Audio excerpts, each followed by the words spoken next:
Welcome everyone to my second interview today, but no one's gonna know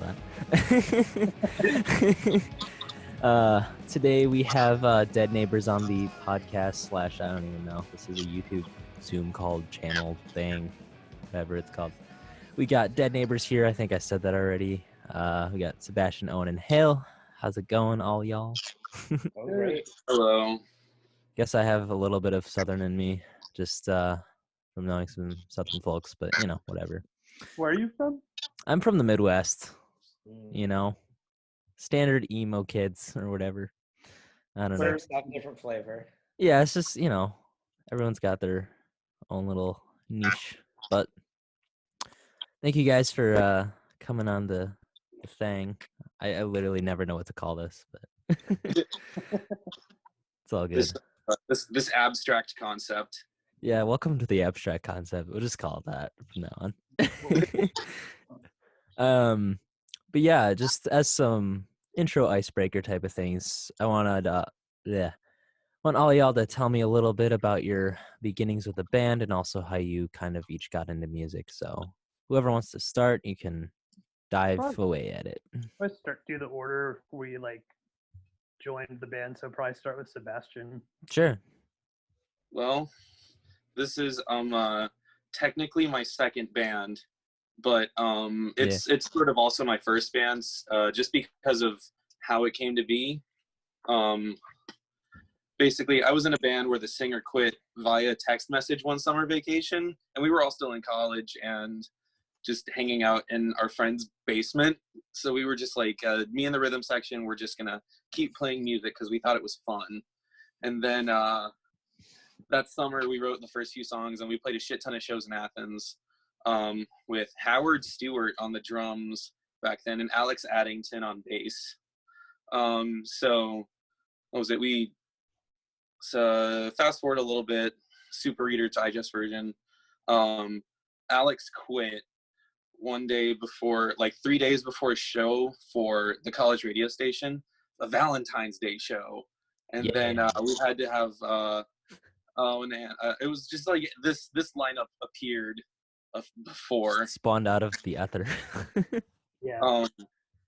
But that was like, it was all pure coincidence because of injury and then someone quitting. Yeah, because Howard, the old drummer, hurt his shoulder pretty bad from slipping on some ice during one of the snowpocalypses.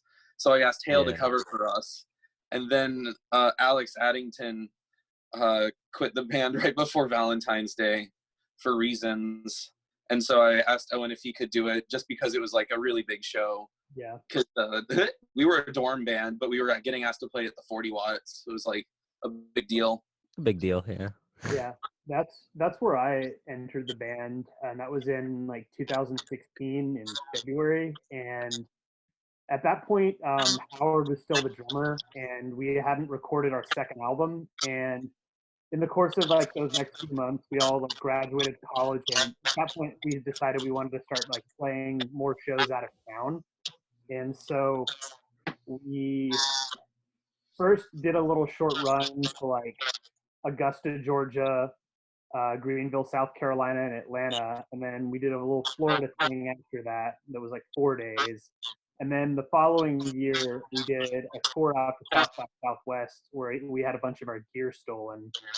Also, in October of 2016, we recorded the album Left, which we didn't release until March of 2018, so significantly later. A good break in there. There was some drama, but that's all right because it's all in the past. Drama happens, it's expected. Also, Sebastian, I think you're feeding. Yeah, there you go. You got it. Hale, you should probably say. So after a while, the old drummer, I played that Valentine's Day show initially with them, and I think we had maybe like 2 weeks to prepare for it. But I had known Sebastian and Owen 3 days. Okay, 3 days. And, I had known them for a while, so I was like pretty familiar with the songs. And luckily, since Sebastian had written some new stuff, we were like able to basically like jam on some new stuff as like a different sort of band. Yeah. So I guess that they enjoyed that. And when Howard felt that he needed to leave, Owen and Sebastian reached out to me, and of course I was like, that was a spot that I had wanted to be doing, but mad respect to Howard, I'm not going to try and like scoot in on his thing. I'm gonna But take your spot. Thanks. yeah, no, but Yeah. he left for personal reasons, and I came in, which was very nice, and I feel very, very lucky to have been included in this thing.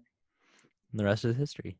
And then how about a little bit of how you each got into music too? Sorry, it was like 5 years ago when I asked that question. That other part. I got into music because of like seeing, like waking up and watching music videos on MTV, I think was like a subliminal first step. Then Guitar Hero was the next step. Like no lie, like straight up, I just like love Guitar Hero so much. I was already in band, so I already like, oh yeah, I had been in like band class. That's actually the first thing. Band I was in class. band in middle school. We all all were. all the way back. I The played OG. oh yeah, I played clarinet, and then I played euphonium in high school, and that was like the gateway. But I played guitar since like 8th grade, kind of on the side. It was like the side hustle instrument for the vocation at the time. But then I got to college and I was like, I'm gonna start a band. That's the thing to do. Let's see, who's next? So I guess like the first time I played a note would have been like I played French horn in 5th grade, and then I did that in high school as well and some middle school. I started playing guitar when I was like 14 or 15. My brother also played and started. There's like a cat out just outside of the view. Started a band with my brother and like my friend Chris that was called Crispy Oatmeal. That's sort of where I learned to play bass, and sort of I mostly play bass, and that's kind of where that comes from. Then I started a band called Swamp that is still active that I'm actually also in with Hale. I play more guitar for that though. But yeah, I guess I would have gotten started French horn. Then I started playing guitar in like late middle school, early high school, and I've Nice. been playing in bands the entire. Like we all met in Athens, Georgia, and so Yeah. we all live in Atlanta now. But like we all kind of like started as a college band playing like parties and stuff a lot. Right. Sure. And then Hale. Yeah, so I was like the stereotypical kid who would like, take spoons to pots and pans and whatnot. But I feel like I really like that spark for drumming or whatever for me, like really like set in when I was like maybe 11 or 10 or 11, maybe 12. And my dad showed me like a Buddy Rich video that was like hella cheesy, but he was just like running around the kit with his hands. And I was just like, I want to do that. I want to figure out how Like to that's do that. it. Yeah. So I, did the middle school band thing, did the high school band. I was in marching band and really enjoyed that. That's where like pretty much all of my ability came from, just having that regimented like thing. So yeah, I did that. I played in the jazz band at school in high school, and I was in jazz club, but like I didn't play out with them very much. But yeah, then so when I came to UGA for college, I was able to get into a different band that Sebastian's current roommate started. Clarification. I was able to start like playing shows around town and, really dip my feet into like actually like doing the thing, Right. Yeah. So my next question actually kind of ties into that. So what is or I guess what are the differences between the musical climate or scene in Athens compared to Atlanta? If there are just, differences or whatnot.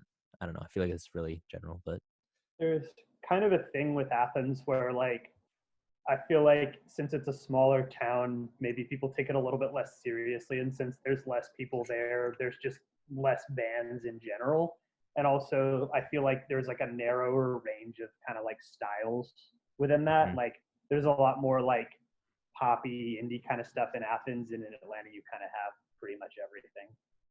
Interesting. I think also to tack on to that with the difference between Atlanta and Athens is that Athens very much, at least to me, it seemed would go through waves, and you would have, you know, a 3 or 4 year period where there was a class going through UGA, or just a group of people who were really tight in the town who would all play out, and you'd have a bunch of bands, and some of them would blow up, but a lot of them would play, and then it would kind of just dip off as people, you know, graduated college and started to do different things with their lives, or just move to different places, find opportunities. But it's cool because it was very small and very easy to play out, at least when we were there. Right. But you know, it goes in waves, whereas Atlanta is constantly like, there's always something going on. There's someone there.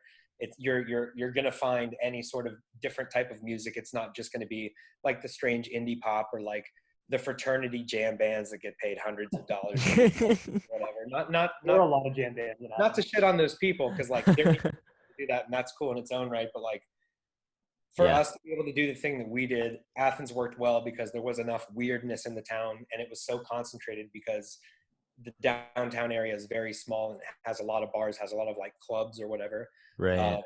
So it was a good place to start out with, but not really a place that was like sustainable for us, I think.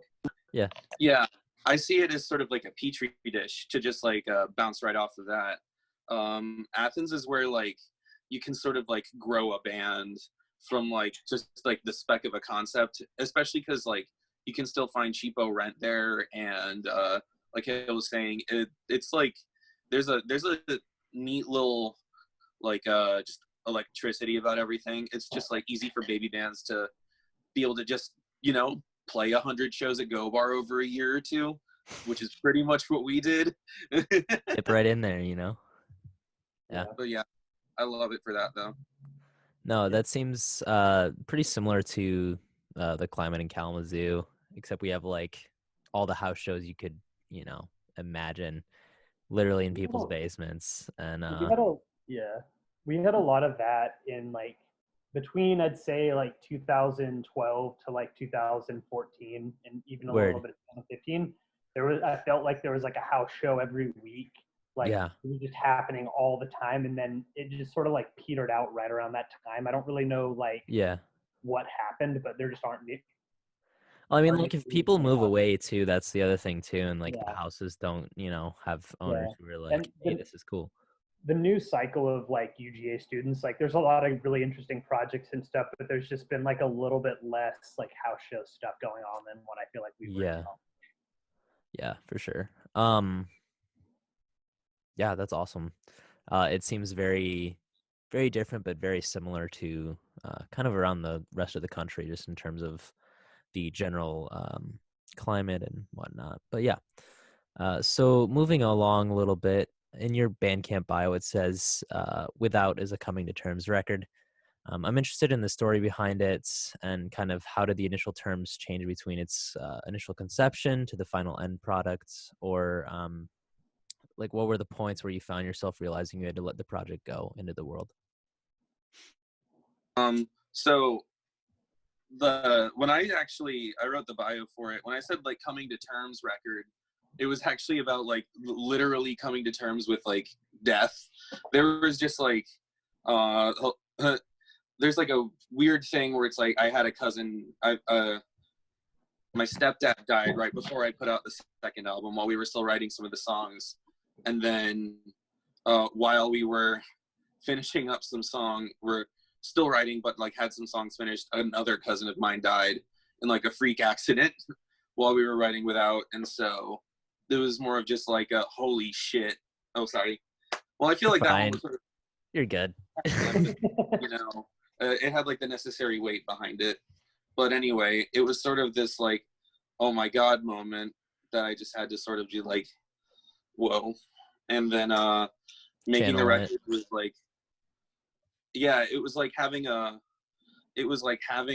growth just like build like inside of me. And then making the album was just like, with the help of like Terrence, the other guy who really had a big part in helping us make the album, the dude I showed you on the Polaroid, like he and I like made in his room and stuff, and like mastered it together and like added stuff on together.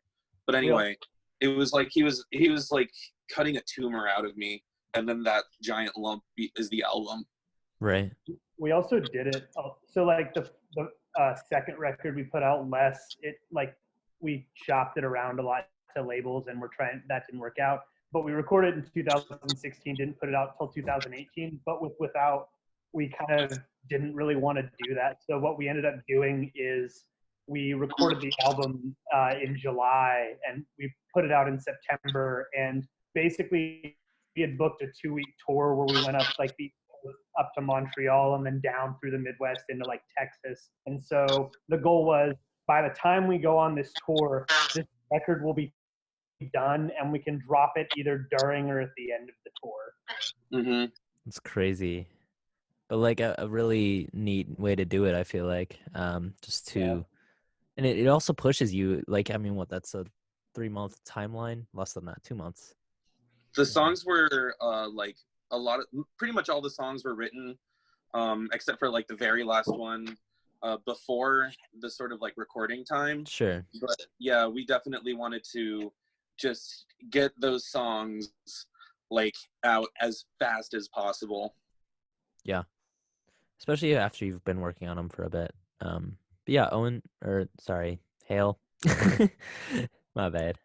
I mean, Any yeah, thoughts? I would say like as far as the album goes, like I was, filling in the shoes of someone who I like massively respect and is an incredibly good drummer. But it was also strange because his approach to drums is like 180 degrees different from mine. Like he is our approaches are just very, very like Yeah. totally different.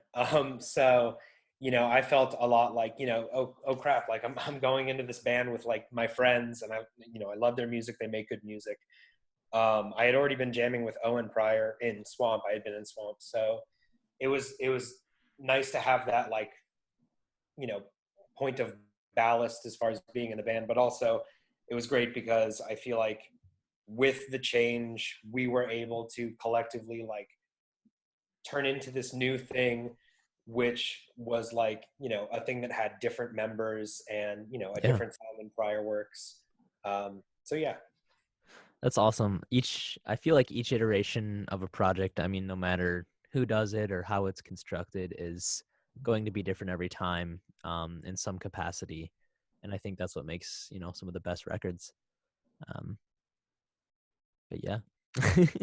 I also play in a different band with the guy that used to drum in Dead Neighbors. We actually went on a 5-day Nice. Florida tour with that band, Joe Death, like in January before all this stuff hit Yeah. the fan. And the main person in that band is my roommate currently. So do you guys all go to UGA, or is it like? Oh, we all Thanks. graduated, yeah. Yeah. I mean, like with those other bands too, that you guys are all kind of. It's like an interconnected web. Seems like. I grew up with the guy in Joe Death who the drummer for Dead Neighbors is in, and like a lot of the people I went to college with, but like as far as like all the different bands that I play with, some of them are people that went to UGA, some of them are Atlanta people. Yeah. But mostly I'd say like the people I play music with right now are other people that went to UGA, and that's kind of how I met them. It's a great melting pot. To just have, and just college towns in general. I feel like you can also combine like your childhood friends or whatever, and then run wild with it once you're out of it and everything. Yeah. Swamp that me and Hale and someone else that still lives in Athens like play in, like ends up hitting 10 years like in August as being That's a sick. band. That's super cool. That neighbor's gonna be 7 this year. Wow. It's so trippy. It's so trippy. Yeah. Time just blows by, Yeah, but we didn't put our first album out until like 2015. But this is gonna be like the 5-year anniversary of that too. That's crazy. Yeah. Oh my goodness. Any other thoughts on that, or just on the album in general? On the Without. 5th anniversary album, or on Without? On Without, yeah. I don't know. I was really into weird numbers while I was writing it. I'm just trying to go through my head to think of like the big fun facts. Yeah. That I kind of like, that I like personally. Do you mean like time signatures, or just weird numbers, or like, what do you mean? So like it translated into time signatures, but it was like I was noticing that it's very easy to notice that in a lot of pop music, everything's always like a power of 2 with how many times you repeat things. Yeah. Like if you listen to Daft Punk, everything happens in like 2s or 4s or 16s or Right. 32s or whatever. So I was trying to purposely get away from those numbers because it's like, eh, Yeah. why I why not understand. do the weird, why not do the weird stuff if it's like if it comes naturally. And time Like, signatures are fun too, just Yeah. throwing things around. Especially like if you can trick someone into thinking like, oh, this isn't 4/4, but you're just doing some weird drum groove or whatever, I Yeah, I feel feel like like in that note, I feel like Sebastian and Owen were both very, very giving as far as the weird things that they would let me do. I'd been in bands prior where like a lot of it was just like, you know, backbeat stuff or just like and shots and cha, some Yeah. four sort of grooves. And it was very nice for me to like be able to feel comfortable in that situation and also make stuff together that like I can do that on, because like to be able to Yeah. be in that environment in the first place is very strange. Like that's a hard thing to do. Yeah. I, 100%.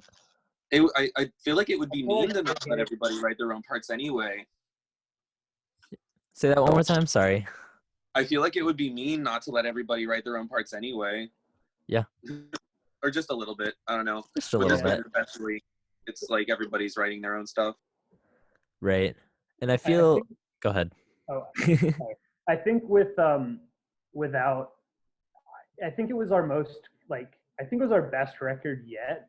But the thing for me is like getting Hale in the band really did very drastically shift the sound. And I think like I obviously Howard is an amazing drummer, but I think with what the kind of stuff Sebastian was writing like leading up to like the recording of this album, I think Hale actually ended up being a better fit for these songs. So like the drum Yeah. parts are much more like frenetic and like Howard's also like a fucking rock. It's just like Yeah. like the band sounds very similar to what it used to, but also like there's kind of a completely different component when we like shifted drummers and stuff. And then I guess final thought on Without, what is each member's favorite song off the record? Lack thereof. Yeah, lack thereof for me as well. For me, it's always a split between Lack Thereof and Sunless. But I guess to be that front man, I'll say Sunless. Lack Good, thereof good. is better than Sunless. Not by much, but it is.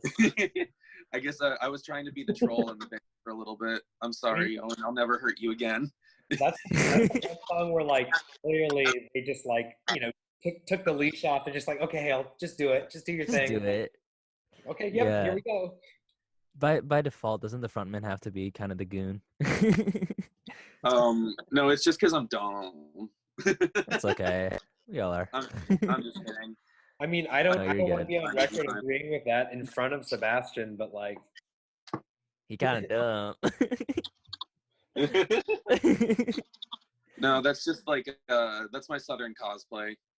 Yeah. It showed itself a little bit. That's okay. Yeah, That's what the people we want to did see. Sebastian made a King of the Hill AMV for lack thereof. I don't know if you watched that or not. Oh yeah. I haven't seen it yet. I need to check it.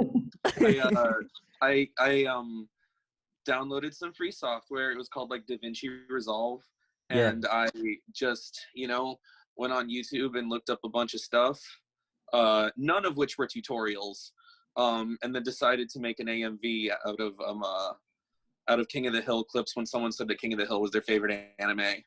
I made like a poll for it too on Facebook and this like Discord chat that I'm in, and it won obviously, but Man. it was it's something. I wanted it to look like a deep fried meme for the holiday, We also shout out our friends in Wayuka in it with a little thing on someone's T-shirt. We were trading because Wayuka had us on a T-shirt with their music video too. Oh my goodness. Guys are crazy. In the best possible way. I hope you know that. But yeah, what else? I got a couple more questions and then we can wrap things up. So this is a big one because I don't know, people have had different answers, but I'm curious as to yours. Each person's favorite album and or song that has come out this year.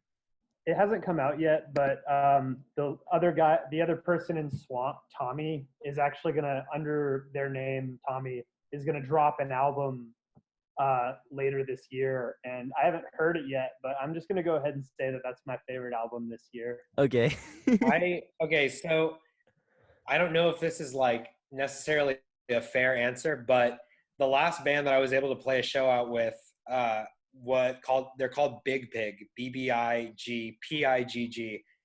Absolutely Pig. incredible. I bought a shirt and they gave me a download code for their new album that hasn't been released yet. And not to like flaunt or whatever, but like look up Big Pig. They're incredible. That album is so good. I'm struggling to find it, but yeah, we'll check it out for sure. There we go. My phone just fell a little bit. It's okay.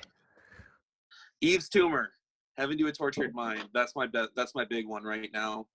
I've been an Eve Tumor stan since 2016 when they were putting out like ambient music, but they became like a David Bowie-esque artist, and it's surprisingly graceful.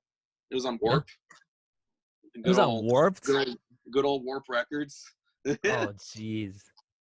I also recently got into like slowcore stuff, and so I've been really into Duster and Red House Painters lately. Although that's not new. And I actually started writing some slowcore stuff, and I'm gonna start another band whenever this stuff's over. Oh, there's Big Pig. As far as what I'm listening to right now, though, honestly, it's been a lot of Melt Banana. Melt Banana? Mm-hmm. I don't think I've heard of them. What are they? What's their thing?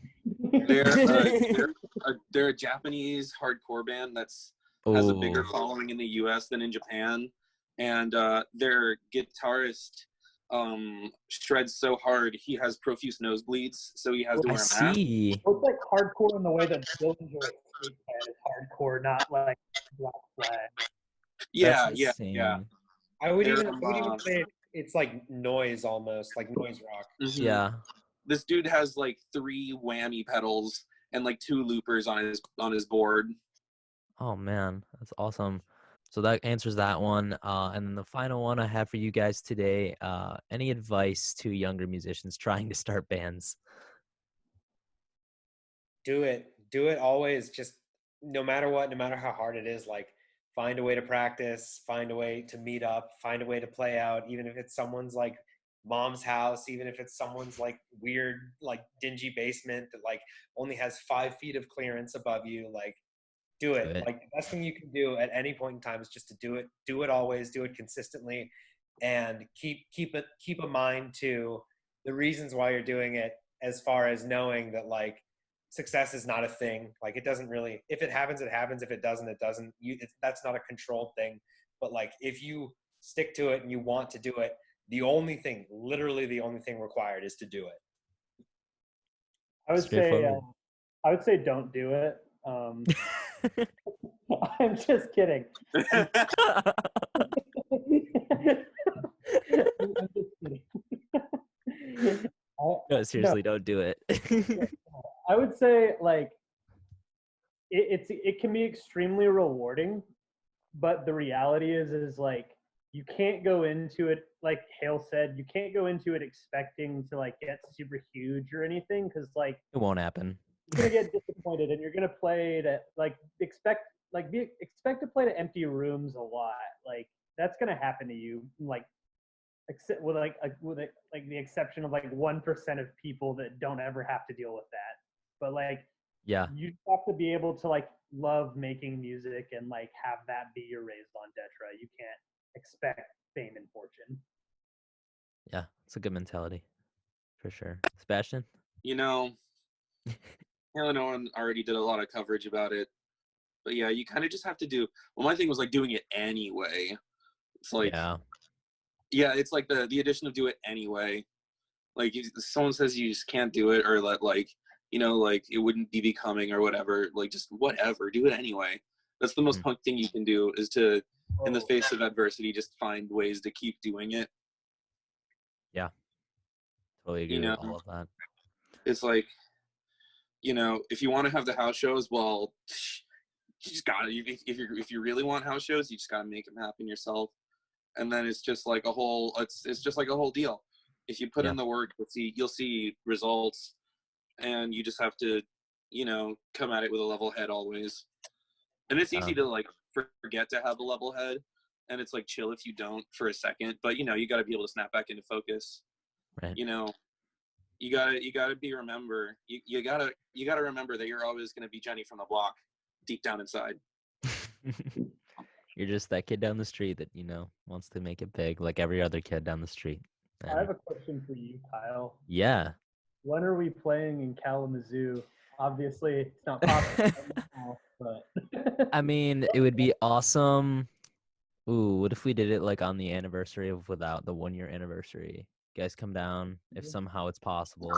I mean, we're ready to plan years in advance at this point. Yeah, Yeah. that's true. Well, I If don't know house about- shows still exist, then you should definitely hit some of those up, I would say. probably next year sometime. We'd Yeah. love to get to Kalamazoo if not now. If not now, just, you know, drive up there.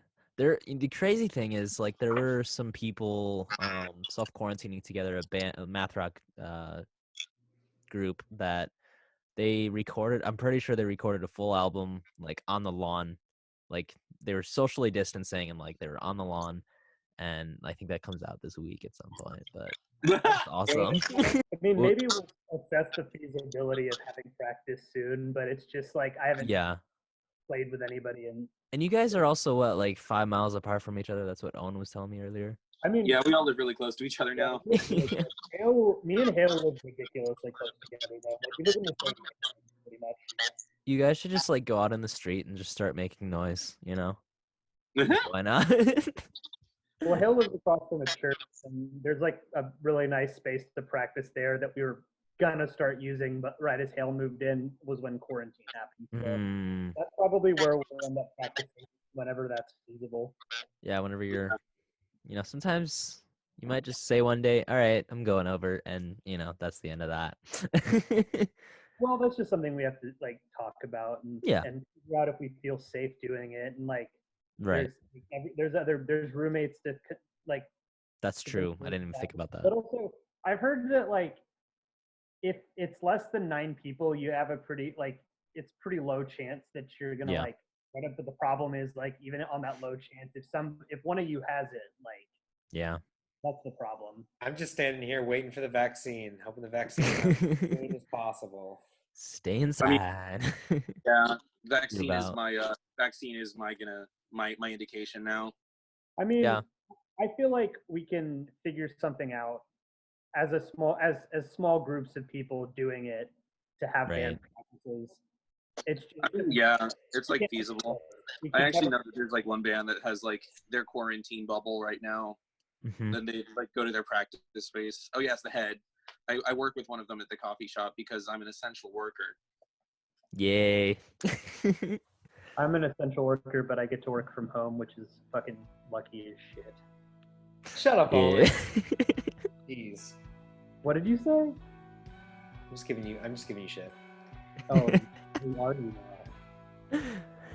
Well, we can we'll talk after this because, you know, I'm sure we'll dive down another rabbit hole in a second, but Yeah. that's all, everyone. Have a good day.